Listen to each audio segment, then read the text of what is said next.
I saw that you did a show there, the Scottsboro Boys, right? Yeah, I've been there a few times. Yeah, Yeah. I saw actually saw that show. Oh my God. What I loved it. And I don't know if like love is the right word because it was such a, tragic thing to happen, but it was God, that was a fantastic show. Yeah, it's a lot. It's a lot. And I understand you're kind of grappling for the word because, it was the one of the most profound human kind of slash artistic experiences I've ever had. It's a lot. Oh yeah, a lot. Yeah, that is so true. I can imagine doing that show 8 shows a week. Uh, Never again.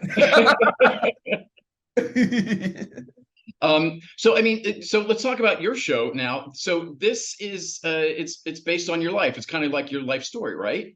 Yeah, absolutely is. Yeah, yeah, yeah.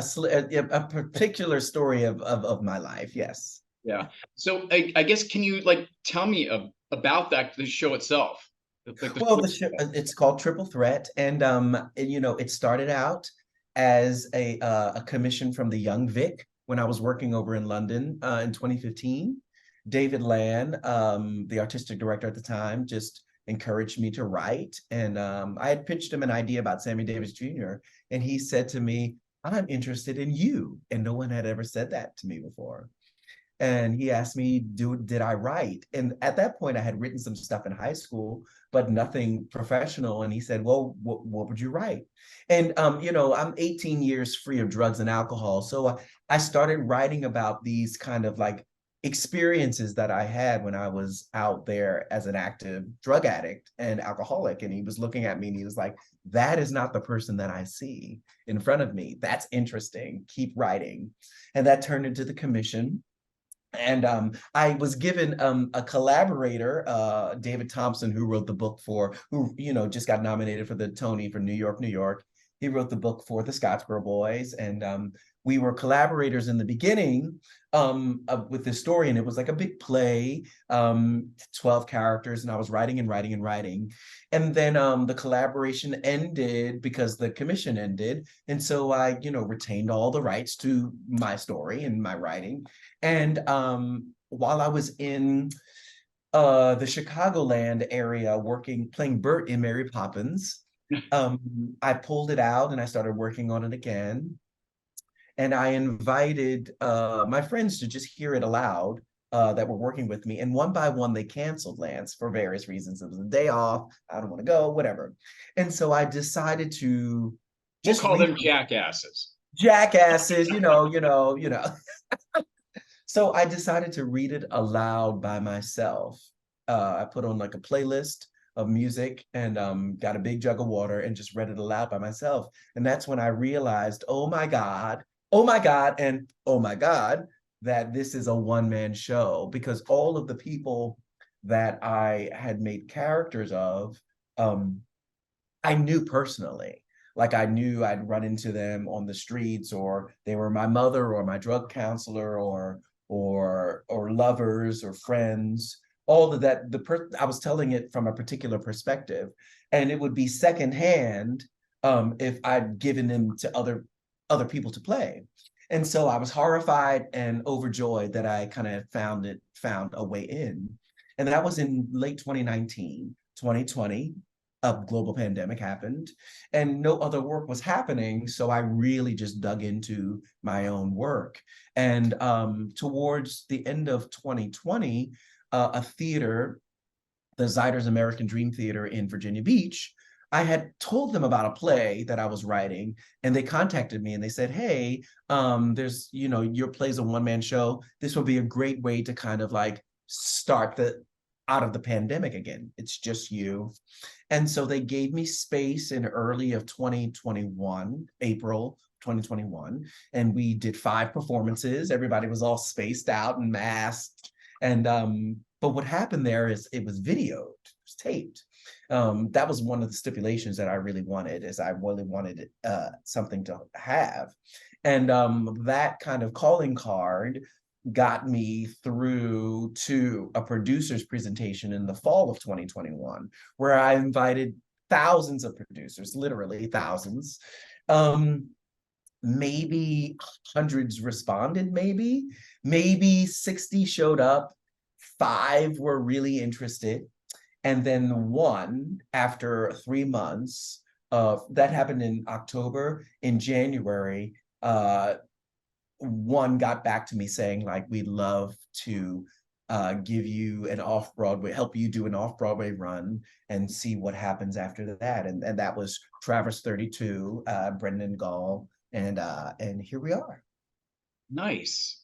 That is so like when you get to the point where you are now, like opening night of this run, how satisfying was it? Satisfying, or at the, I think it's July 30th, will that be satisfying? Like at what point you're like, Well, oh, I did it, I it's did. it's interesting because it's been satisfying in a lot of ways. Like the Brendan and Traverse 32 saying yes is a big, huge relief and satisfaction. Actually getting into the rehearsal room was absolutely astonishing when we off Broadway run. But opening night is more like, like your baby is out in the world. That's what this feels like. And my baby's out in the world and other people are responding to it. In particular, I am most touched by young Black gay men who are responding and feel seen by the work. So but it feels like the beginning of something new. So it doesn't feel like an ending or like this is done. It feels like it's launched into something new. I know if it were me, are you constantly tinkering with the show, like the words and like dance moves and things like that? Like, Well, a constant, like ever flowing piece of work. I mean, for my brain, it's like the process of rewrites, like from October to the time we got into the rehearsal room in April, we did a tremendous amount of work in script. A colleague that works for Travis 32, a producer friend named Nick Corey, he basically helped me, corset it and fine tune it for a New York City audience. So that work has been done, but there needs to be like, I need to put that hat off and then be the actor and learn what I've rewritten. So, but to your point, it's like I'm here at the theater.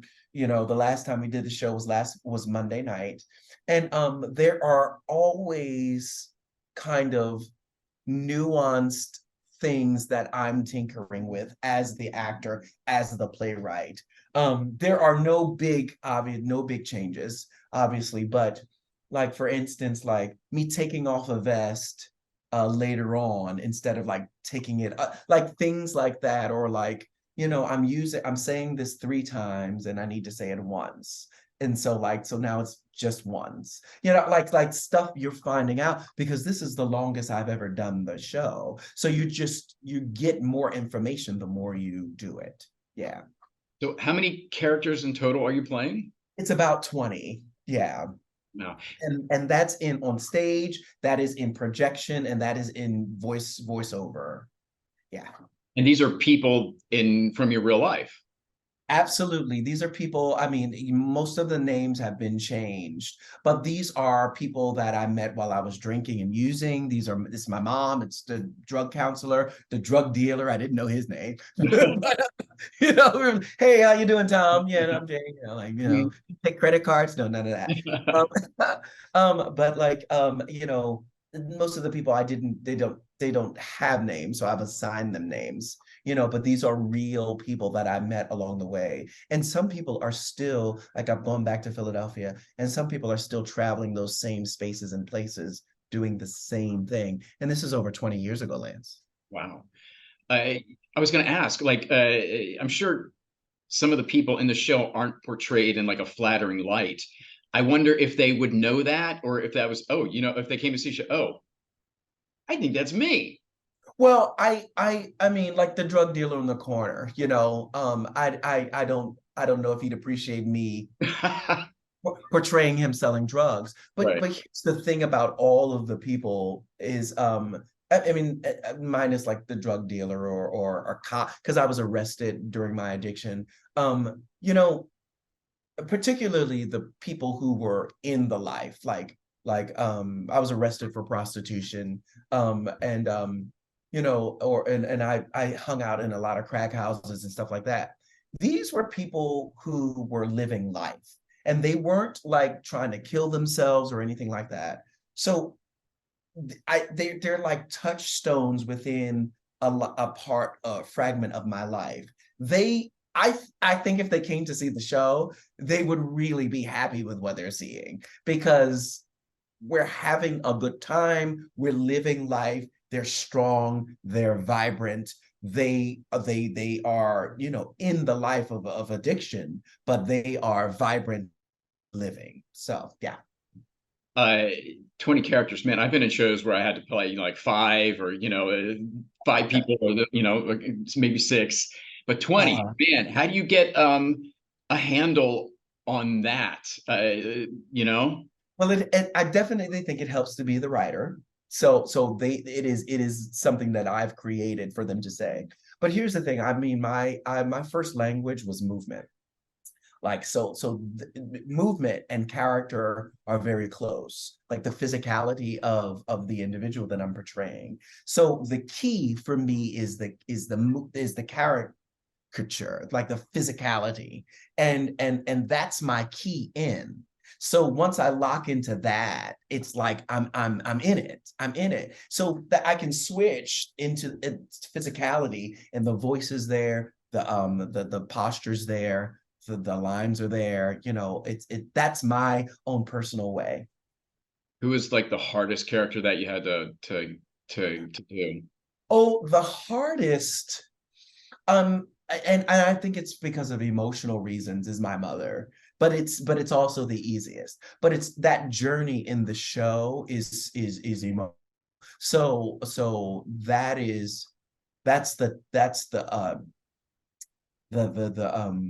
journey of telling that particular story is very close to my heart. So what I'm finding is, in a run like this, you know, see, so like my active addiction lasted for about 5 years, right? But I'm telling a story from childhood all the way up until I ended addiction. So that is a whole life of living. But what I'm doing in 80 minutes is I'm living through all of those emotions. I'm an actor, that's what I do, but the real life kind of emotional journey that I go on is exhausting. It's exhausting. Where I've had a lifetime to process all of that, I'm doing it, you know, rapid fire, and although I can, doesn't mean that I still don't am not feeling that. So I have to take good care of myself. I meditate, I get lots of massages, I drink lots of water. I hang with people who uplift me and doesn't tear me down. All of that stuff that, you know, that gets me to the place where I can be as free as a bird on the stage. And you're also playing versions of yourself. I would think for me that would be like the hardest part. You know, and just because you're not on the outside looking into people. You know. Yeah, I mean, taking the journey, like taking Yeah. the journey that I've written, it's no joke, man. It's no joke. Sometimes I have been caught up in the real emotional turmoil that I deal with sexual abuse in the show, you know, sometimes that catches me in real time, you know, and allow it. We had an open, it needs to feel like my living room. It needs to feel so like I'm sitting in my living room on my couch, you know, in my underwear. Like that's what it needs to feel like for me in terms of the ease and comfort. So we had an open rehearsal room. Like you know, if I see people out in you know, there's no fourth wall, you know, as I tell this story. If I see people that I know, I talk to them and I say, hey James, this is, you know, or hey Joe, you know, this affected me. But I talk to them as though we're sitting across from each other. That keeps it really present. And that's the saving grace, because the wall, the isolation of it is deadly for me. I need to feel comfy, and that helps me sustain the reality.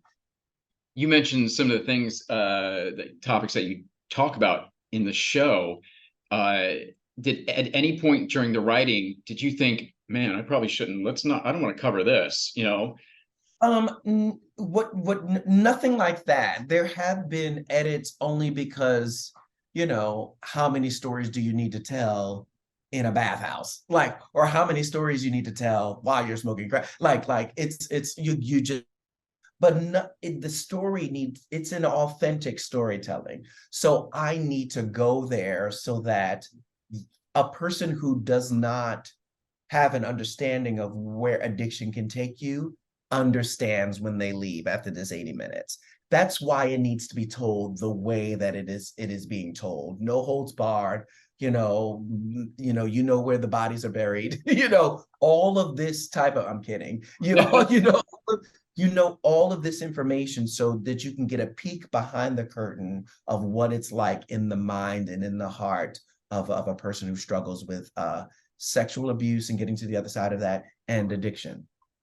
You mentioned the show is 80 minutes long. It's just you on stage singing, dancing, and acting. I know after the show, you're always got this sort of, this adrenaline rush. But how tired are you when you get back home? Are you just like exhausted, or? I don't know. That's funny. In my experience as a performing artist, I've never been like, okay, let's like do another. I'm always done at the end of the show. I want to eat and I want to sleep, but I mean I've never, this is my first feeling of like complete, like I'm so exhausted, and at the same time so satisfied, like just, I can't wait to get to bed. I can't wait to drink all the electrolytes, and sleep, it is such a tour de force opportunity for an actor who is trying to, I've done lots of things here in New York City, but no one has ever seen me do anything like this. And this is my hope, is that it ushers me into a whole new kind of idea of what a triple threat is and what I can do with that. At what point in writing did you come up with the title? Oh, now that came late because we hadn't, it was called 4.5 years and for a long time. And then it was right before the pandemic, I believe. Is that some of the themes pointed to, I don't want to give too much away because I want people surprised by what it is, but the idea of being a triple threat is not always what you think it is, and particularly in my show, I there's a new definition of that, but like that came late in the game. After a while, it was called something else, and then it was like, oh, this is what it is. Yeah, I mean, obviously, from being an actor, it's a fantastic name. I'm surprised I've heard it somewhere else before, but yeah, it's great. Yeah, and it's funny because people come and they know my resume and they're like, oh, we're gonna see James is gonna sing and dance and act, and then they just get so much more than just what they kind of assumed what would happen. Right. And I don't want to keep you on forever. I could, but I just have one more question. What's been your worst audition ever? Oh my God. So I was singing that song. Do you know that song? It's a Four Seasons song. Working my way back to you, baby. I I got through the because it starts with the chorus. And then I got to the verse and I was like, I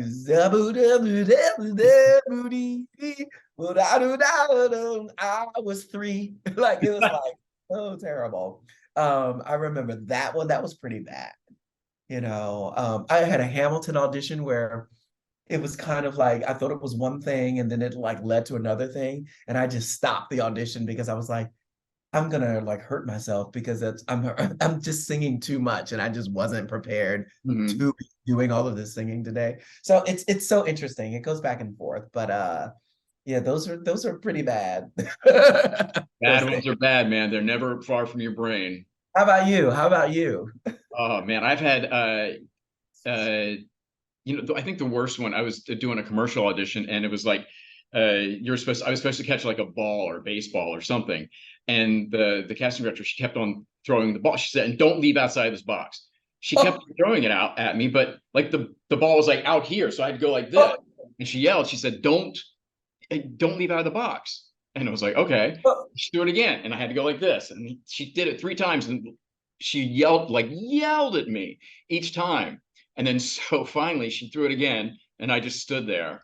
And then you could see that she was steamed that I didn't try to catch the ball. And then that was okay. Thank you for coming in. And that was the worst one. Oh. I mean, it's like the things that come out of people's mouths, and like it's like, do you know what you're asking? It's like, and then you're like a bad pitcher. Right. Like, No, yeah. Right. Yeah. And like I looked like the idiot, you know? So right. Oh, there was this one time where I now, and it's funny. I don't know why I thought this would be a good thing to do, but I was like, oh, I'm not gonna really learn the sides. Like I'm a preparer, and I was like, I'm just gonna kind of read it. Like I've heard people do this, and it was like the movie. It was for the movie Cadillac, like Cadillac with like Beyonce. It was about Cadillac Records, like Cadillac Records, and I go and the audition related was like, I want you to like say the line, get shot, then like back up against the wall and slide down the wall. And trying to read this script while I'm mhm. doing she was so over me. Over me. I was like, oh well, I didn't get that. Couldn't wait to get you out of the door. She's like, I guess she was like literally like, oh, like rolling her eyes. I was like, oh, I never want to be in front of her again. right. Actors. Well, James, thank you for so much for chatting with me. I really appreciate it. I wish I was in New York so I could see the show. Yeah. Hopefully, at some point in another version, you'll be able to get to see it. I will keep my eye out for it. You have a good show tonight. You're doing one tonight, right? Yep, one tonight. Thank Yep. you. Awesome. And yeah, have a good show. And I hope I get to chat with you again sometime. Thanks, Lance. All right. See you later. Thank you.